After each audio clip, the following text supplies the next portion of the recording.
Good morning विद्यार्थी मित्रों। ધોરણ 12 સાયન્સ ની અંદર આપણે ચેપ્ટર નંબર 11 બાયોટેકનોલોજીના સિદ્ધાંતો અને પ્રક્રિયાનો અભ્યાસ કરતા હતા। આ ચેપ્ટરની અંદર આપણે રિકોમ્બિનન્ટ ડીએનએ પદ્ધતિ માટે જરૂરી એવા બધા જ ઉપકરણો જેમ કે રિસ્ટ્રિક્શન ઉત્સેચક, ક્લોનિંગ વાહકો અને યજમાન જે છે એ ભણી ગયા હતા।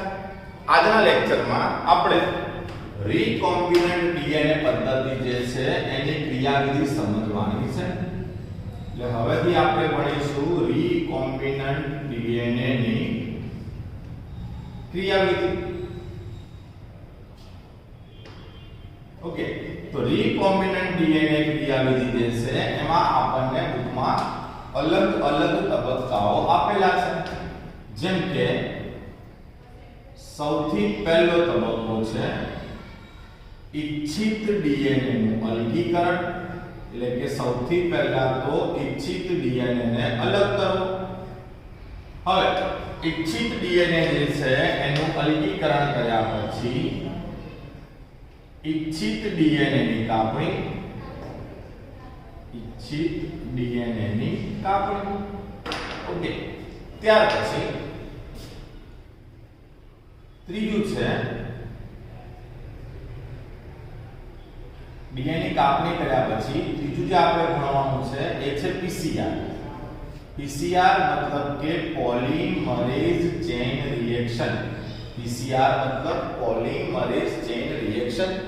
પીસીઆર તૈયાર થઈ ગયા પછી ચોથું જે સ્ટેપ છે એ છે રૂપાંતરણ। રૂપાંતરણ મતલબ કે આપણે આપણું જે પુનઃ સંયોજિત ડીએનએ છે એને યજમાનમાં દાખલ કરીશું। અને પાંચમું સ્ટેપ જે છે આ પાંચમું સ્ટેપ છે ઇચ્છિત નિપજની પ્રાપ્તિ। પાંચમું સ્ટેપ છે ઇચ્છિત નિપજની પ્રાપ્તિ। ઓકે, સમજો પહેલા તો રિકોમ્બિનન્ટ ડીએનએ ક્રિયાવિધિ શું છે આપણને ખબર છે કે આપણે કોઈ સજીવ છે એનો કોઈ જનીન પસંદ કરીએ છીએ કે જે ખૂબ સારું એવું લક્ષણ ધરાવે છે। તો સૌથી પહેલા આપણે આ જનીનને અલગીકૃત કરીએ છીએ। ઓકે, પછી એ જનીનને આપણે રિસ્ટ્રિક્શન વડે કાપીએ છીએ, જેનો ટુકડો મળે, બરાબર। હવે આ જે ઇચ્છિત ડીએનએ નો ટુકડો છે, આ ઇચ્છિત ડીએનએ ના ટુકડાને આપણે વાહકના ડીએનએ સાથે જોડી દઈએ છીએ। એટલે કે વાહકના ડીએનએ સાથે જોડાઈ ગયો આપણો ઇચ્છિત ડીએનએ। ચલો, ઓકે, અને પછી આ વાહકના પ્લાઝમિડને આપણે યજમાન સજીવમાં દાખલ કરીએ છીએ। આ આપણી પ્રોસિજર હતી। તો સમજો કે સૌથી પહેલા આ આખી પ્રક્રિયા માટે ઇચ્છિત ડીએનએ અલગ કરવો જરૂરી છે। અને જ્યારે અલગ કરીએ ત્યારે પણ એ ડીએનએ શુદ્ધ સ્વરૂપે આપણને પ્રાપ્ત થાય તે જરૂરી છે। ડીએનએ આપણને કયા સ્વરૂપે પ્રાપ્ત થવું જોઈએ? શુદ્ધ સ્વરૂપે। જે પહેલું સ્ટેપ છે આપણું ડીએનએ નું અલગીકરણ। પહેલું સ્ટેપ છે આપણે ડીએનએ નું અલગીકરણ। ઓકે, તો સમજો સૌથી પહેલા જ્યારે આપણે કોઈ પણ કોષમાંથી ડીએનએ ને બહાર નીકાળીએ તો એ ડીએનએ શુદ્ધ સ્વરૂપે હોતો નથી। 10મા ધોરણમાં કાચી ધાતુનું નિષ્કર્ષણ ભણતા હતા કે જમીનમાંથી આપણે કોઈ ધાતુ બહાર નીકાળીએ જેમ કે એલ્યુમિનિયમ, તો સીધો શુદ્ધ એલ્યુમિનિયમ ના હોય, એની સાથે માટી જોડાયેલી છે, અન્ય ધાતુની અશુદ્ધિઓ, અન્ય ખનિજો બી જોડાયેલા હોય, એ બધાને વન બાય વન અલગ કરીએ ત્યારે આપણને શુદ્ધ શું મળે? એલ્યુમિનિયમ। એ જ રીતે જ્યારે હું કોષની વાત કરું તો કોષની જે ડીએનએ છે તો એ ડીએનએ ની સાથે બની શકે કે ડીએનએ સાથે કાર્બોદિત જોડાયેલું હોય, પ્રોટીન જોડાયેલું હોય, લિપિડ જોડાયેલું હોય, આરએનએ પણ જોડાયેલા હોય, બરાબર। એટલે કે એ ડીએનએ શુદ્ધ નથી, એ ડીએનએ ની સાથે સાથે ઘણા બધા મહાઅણુઓ જોડાયેલા છે। તો આપણે ક્રમશઃ આ બધા મહાઅણુઓને દૂર કરીએ ત્યારે જઈને આપણને શુદ્ધ ડીએનએ પ્રાપ્ત થાય। ઓકે, તો ડીએનએ નું અલગીકરણ શું છે સમજો। હું તમને ખાલી કન્સેપ્ટ ક્લિયર કરું છું, લખવાનું તમારે બુકમાંથી જ છે, લખવાની આ થિયરી બુકમાંથી જ છે, હું ખાલી સમજાઈ રહ્યો છું। માન લો કે આપણે કોઈ કોષમાંથી આપણો ઇચ્છિત ડીએનએ જે છે આ ઇચ્છિત ડીએનએ અલગ કરો, કોઈ કોષમાંથી આપણે આપણો ઈચ્છિત ડીએનએ શું કર્યો, અલગ કર્યો, તો એ ડીએનએ શુદ્ધ સ્વરૂપે ના હોય. કોઈ કોષમાંથી જ્યારે આપણે આપણો ઈચ્છિત ડીએનએ અલગ કરીએ છીએ તો એ ડીએનએ શુદ્ધ સ્વરૂપે હોય એ જરૂરી નથી. એ ડીએનએ જે છે એની ફરતે ઘણી બધી અશુદ્ધિઓ આવેલી હોય. ઓકે, ડીએનએ ફરતે ઘણા બધા મહાઅણુની અશુદ્ધિ હોય. ફોર એક્ઝામ્પલ તરીકે કાર્બોદિત હોઈ શકે, અશુદ્ધિ તરીકે એની પાસે જોડાયેલું, અથવા તો લિપિડ હોઈ શકે, પ્રોટીન હોઈ શકે, આરએનએ હોઈ શકે. બરાબર. એની સાથે સાથે સમજો કે ફૂગનો કોષ હોય તો અહીંયા ફંગસ સેલ્યુલોઝ જોડાયેલી હોઈ શકે. ફંગસ સેલ્યુલોઝ જે છે ને આપણે કાઇટિન કહીએ છીએ. ઓકે, તો ડીએનએ સાથે આ બધા ઘટકો જોડાયેલા હોય તો આપણે આ બધા ઘટકો જે છે એને વન બાય વન દૂર કરવા પડે. તો આ ઘટકોને દૂર કરવા માટે શું વપરાય? આ ઘટકોને દૂર કરવા માટે ઉત્સેચકો વપરાય. જેમ કાર્બોદિત દૂર કરવો હોય તો કાર્બોદિતનું આપણે પાચન કરાવી દઈએ, મતલબ કે એમાઇલેઝની સારવાર આપીએ. એટલે એમાઇલેઝ કાર્બોદિતને ડીએનએ ની આસપાસથી દૂર કરી દેશે. લિપિડ તમારે દૂર કરવો હોય તો આપણે લાઇપેઝ વાપરીએ છીએ. પ્રોટીન દૂર કરવા માટે આપણે પ્રોટીએઝ વાપરીએ છીએ. ઓકે, આરએનએ દૂર કરવા માટે આરએનએઝ એટલે કે આરએનએ ન્યુક્લિએઝ અથવા તમે આરએનએઝ કહી શકો. ઓકે, એ સિવાય ફંગસ સેલ્યુલોઝ એટલે કે કાઇટિન દૂર કરવું હોય તો કાઇટિનેઝ ઉત્સેચકની સારવાર આપવામાં આવે. ટૂંકમાં આ બધા ઉત્સેચકની સારવાર આપીએ એટલે આસપાસની અશુદ્ધિઓ દૂર થાય અને આપણને આપણો શુદ્ધ શું મળે? ડીએનએ. હવે આ જે ડીએનએ પ્રાપ્ત થયો એ ડીએનએ ને ઠંડા ઇથેનોલમાં નાખી દેવામાં આવે છે. આ જે ડીએનએ પ્રાપ્ત થાય એ ડીએનએ ને ઠંડા ઇથેનોલમાં મૂકવામાં આવે છે, જેના કારણે થોડાક જ સમયમાં આપણને શુદ્ધ ડીએનએ અવક્ષેપ સ્વરૂપે પ્રાપ્ત થાય. તો સૌથી પહેલા ડીએનએ નું અલગીકરણ મતલબ શું? પ્રક્રિયા માટે આપણને ડીએનએ શુદ્ધ સ્વરૂપે જોઈએ અને ડીએનએ શુદ્ધ સ્વરૂપે જ્યારે જોઈતો હોય ત્યારે આપણે શું કરીએ કે ડીએનએ અલગ કરીએ એટલે એની આસપાસ ઘણા બધા મહાઅણુ જેમ કે કાર્બોદિત, lipid, protein, RNA, fungus cellulose વગેરે જોડાયેલા હોય તો એમને દૂર કરવા માટે ચોક્કસ ઉત્સેચકોની આપણે સારવાર આપીએ, જેના કારણે આ બધા અણુઓ દૂર થાય. પછી જે ડીએનએ પ્રાપ્ત થયો એને આપણે ઠંડા ઇથેનોલમાં મૂકી દઈએ જેથી આપણને શુદ્ધ ડીએનએ ના અવક્ષેપ પ્રાપ્ત થાય. ઓકે, તો અહીંયા આપણું પહેલું સ્ટેપ ક્લિયર થયું કે આપણે ડીએનએ જે છે એને અલગ કરવો હતો.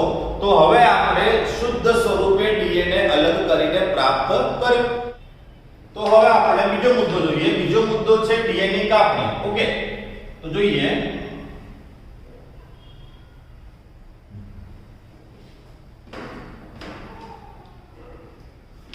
ઇચ્છિત ડીએનએ પછી આપણે ભણવાનું છે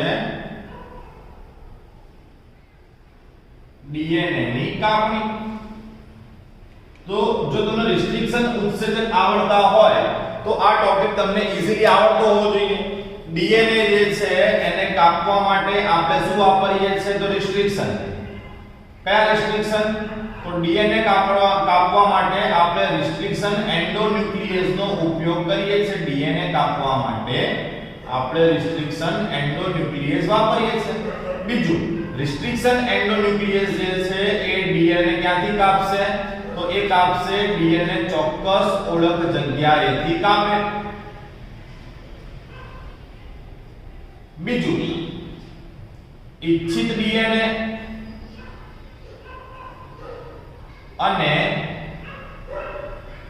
વાહકના ડીએનએ ને ઇચ્છિત ડીએનએ અને વાહકના ડીએનએ ને એક જ રિસ્ટ્રિક્શન વડે કાપવામાં આવે તો એ બી આપણે આગળ ભણી ગયા છે કે બંનેને એક જ રિસ્ટ્રિક્શન વડે કાપવામાં આવે.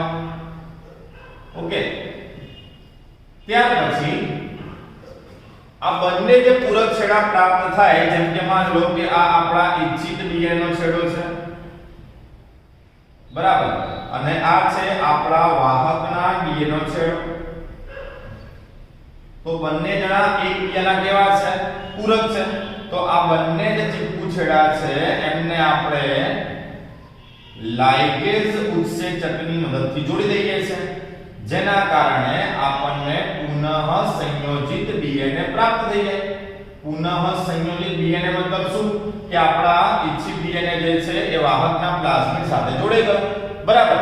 અને એકવાર આ ડીએનએ કાપણી કર્યા પછી જેલ ઇલેક્ટ્રોફોરેસિસ પદ્ધતિ વડે, હવે આ પદ્ધતિ આપણે આગળ ભણી ગયા, નવી નથી આપણા માટે, એટલે આપણે જેલ ઇલેક્ટ્રોફોરેસિસ વડે ડીએનએ ના